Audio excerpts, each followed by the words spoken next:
Hi. கருவாடு உருளைக்கிழங்கு போட்டு ஒரு குழம்பு செய்கிறது எப்படின்னு பார்க்கலாம். கடாய் காய வச்சு கடலெண்ணெய் ஊற்றிக்கணும்.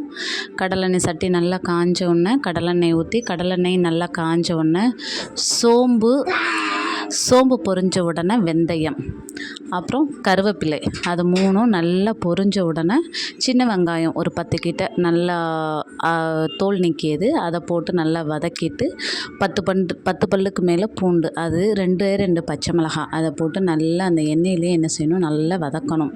அதோடய ஃப்ளேவர்ஸ்லாம் நல்லா இறங்குற மாதிரி, ஆயிலில் இறங்குற மாதிரி நல்லா வெந்தும் வரணும்.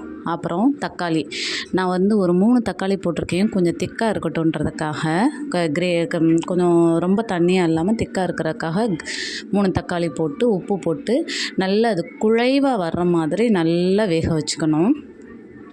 நல்லா அந்த தக்காளி வெள்ளைப்பூடு நல்லா வெந்து தக்காளி மசிஞ்சு வரும்போது இப்போது நம்ம வந்து மசாலாஸ் ஆட் பண்ணிக்கிறோம். வீட்டில் செஞ்ச சாம்பார் பொடி, மஞ்சள் பொடி, மிளகாய்த்தூள், மல்லித்தூள் எல்லாமே வீட்டில் அரைச்சது தான். நான் ஏன் சாம்பார் பொடி போடுறேன்னா, இது வந்து டேஸ்ட்டை வந்து இன்னும் கொஞ்சம் நல்லா என்ஹான்ஸ் பண்ணி கொடுக்கும். நான் அரைச்சி வச்சுருக்கிற இந்த சாம்பார் பொடி வந்து கிரேவி எதுனாலும் கொஞ்சோண்டு ஆட் பண்ணுவேன், நல்லாயிருக்கும்.